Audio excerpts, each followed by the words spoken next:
कुछ सालों पहले की बात है। एक गुरु और शिष्य कहीं से गुजर रहे थे। चलते चलते वे एक खेत के पास पहुँचे।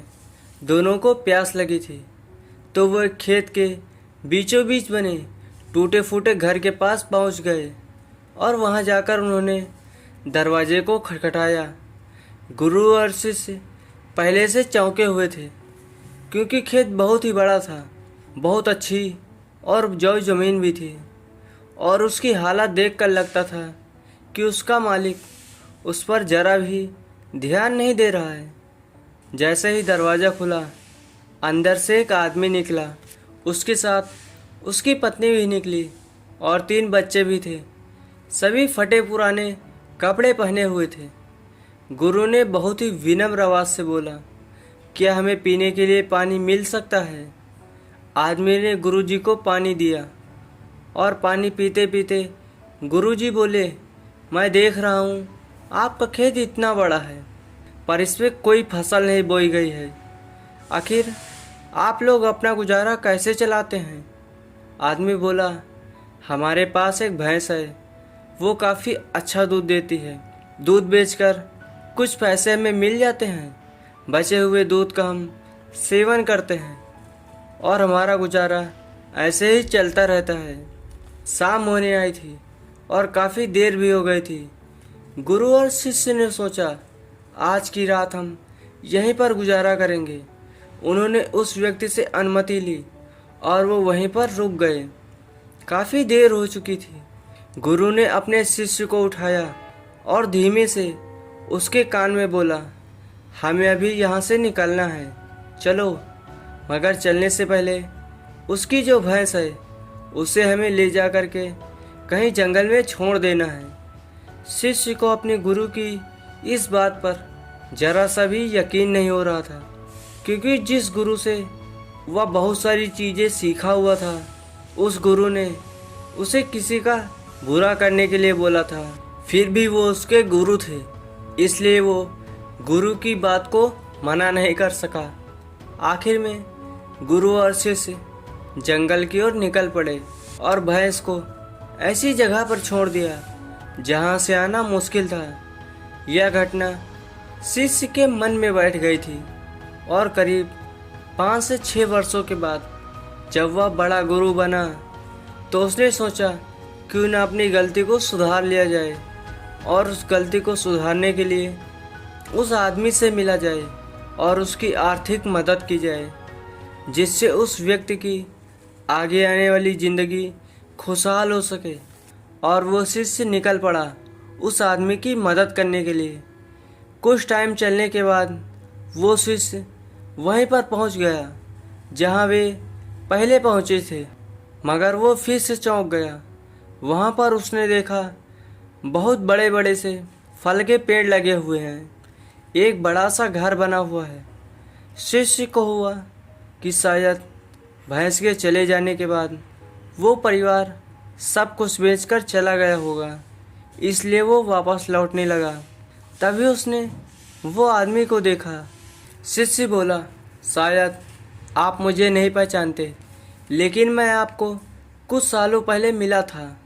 उस आदमी ने महात्मा से मायूसी से बोला, हाँ, कैसे भूल सकता हूँ उस दिन को। आप लोग तो बिना बताए ही चले गए थे, पर उसी दिन न जाने क्या हुआ, और जो मेरी भैंस थी वो कहीं चली गई, आज तक नहीं लौटी। कुछ दिनों तक तो मुझे समझ में नहीं आया कि क्या करना चाहिए और मैं क्या कर पाऊँगा, पर जीने के लिए मुझे कुछ ना कुछ तो करना ही था। तो लकड़ियाँ काट कर मैंने बेचने का काम शुरू किया और उससे कुछ पैसे मैंने इकट्ठे किए, और जो भी मेरे पास पैसे थे उससे मैंने अपने खेतों में फसल उगाई। आखिर में मुझे अपनी मेहनत का फल मिला। वो फसल बहुत ही अच्छी निकली। उसे बेचने पर जो पैसे मिले उससे मैंने फलों के बगीचे लगवा दिए। ये काम बहुत ही अच्छा चल पड़ा और इस समय आसपास के 1000 गांवों में सबसे बड़ा फल का व्यापारी मैं हूँ। सचमुच ये सब कुछ न होता अगर वो भैंस मेरी ज़िंदगी से नहीं चली गई होती, क्योंकि उसी की वजह से मैं लाचार था और उसी के कारण मैं और कोई काम नहीं करना चाहता था। उसके जाने से मैंने नए रास्ते निकाले जिससे मैं पैसे कमा सकता था और मैं एक बहुत बड़ा व्यापारी बन गया हूँ। शिष्य बोले, लेकिन ये काम तो आप पहले भी कर सकते थे। तभी वो आदमी बोला, कर सकता था, लेकिन तब मेरी ज़िंदगी बिना मेहनत के चल रही थी। मुझे कभी लगा ही नहीं कि मेरे अंदर भी इतना कुछ करने की क्षमता है, तो कोशिश भी नहीं की मैंने। लेकिन जब मेरी भैंस चली गई तो मुझे एहसास हुआ कि मैं दूसरा काम भी कर सकता हूँ जिससे मैं अच्छा खासा पैसा कमा सकता हूँ। मैं मेरे बच्चे और मेरी पत्नी को और भी अच्छी ज़िंदगी दे सकता हूँ। इसलिए मुझे कुछ ना कुछ तो करना ही था। इसलिए मैंने ठान लिया था कि अब मैं जो भी करूँगा पूरी मेहनत के साथ करूँगा और अपने दम पर करूँगा। और आज इसलिए मैं इस मुकाम पर पहुँचा हूँ। मोरल ऑफ द स्टोरी, सोचिए कहीं आपकी भी ज़िंदगी में कोई ऐसी भैंस तो नहीं है जो आपको आगे बढ़ने से, बेहतर ज़िंदगी जीने से रोक रही हो।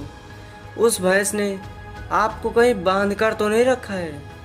अगर आपको लगे कि ऐसा है तो हिम्मत करिए, आगे बढ़िए और निकाल दीजिए ऐसी भैंस को अपनी ज़िंदगी से जो आपको अपने सपने पूरा करने से, बेहतर ज़िंदगी जीने से रोक रही है। वैसे मुझे तो वो भैंस मिल गई है जो मुझे बेहतर ज़िंदगी जीने में या अपने सपनों को पूरा करने के बीच में बाधा बनी हुई है, और मैंने उस भैंस को अपनी ज़िंदगी से निकाल भी दिया है। अब बारी आपकी है। आप भी अपने जीवन में से ऐसी भैंस को निकाल दीजिए जो आपको बेहतर ज़िंदगी जीने में बाधा बनी हुई है। आपके पास खोने के लिए है ही क्या जिसे आप खोने से डर रहे हैं आज। लेकिन ज़रा सोचिए, जब आप सक्सेसफुल हो जाएंगे तो कितना कुछ होगा आपके पास। खोने के लिए बस थोड़ी सी चीज़ें और पाने के लिए पूरा आसमान। वैसे इसी पर किसी ने बहुत ही बेहतरीन लाइन कही है जो आपके साथ शेयर करना चाहूँगा।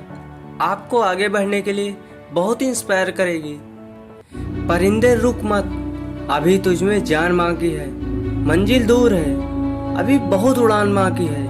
आज या कल मुट्ठी में होगी दुनिया, लक्ष्य पर अगर तेरा ध्यान बाकी है। यूं ही नहीं मिलती रब की मेहरबानी, एक से बढ़कर एक इम्तिहान बाकी है। जिंदगी की जंग में जीतना है जरूरी, जीतने के लिए अभी सारा जहान बाकी है। आई होप दोस्तों आपको ये पावरफुल स्टोरी पसंद आई होगी। वैसे यह स्टोरी का सेकंड पार्ट है। अगर आपने स्टोरी का पार्ट 1 नहीं देखा है तो पार्ट 1 भी देख लीजिए, लिंक डिस्क्रिप्शन में मिल जाएगा। दोस्तों अगर वीडियो पसंद आया हो तो प्लीज़ वीडियो को लाइक करके और चैनल को सब्सक्राइब कर दीजिएगा ताकि आपको आने वाली और भी ऐसे ही वीडियोज़ मिलती रहें। तो चलिए मिलते हैं किसी नेक्स्ट इंस्पायरिंग वीडियोज़ में। तब तक के लिए आप जहाँ भी रहिए और जैसे भी रहिए, खुश रहिए, मस्त रहिए, मुस्कुराते रहिए और ऐसे ही अपना प्यार बांटते रहिए। Thank you so much.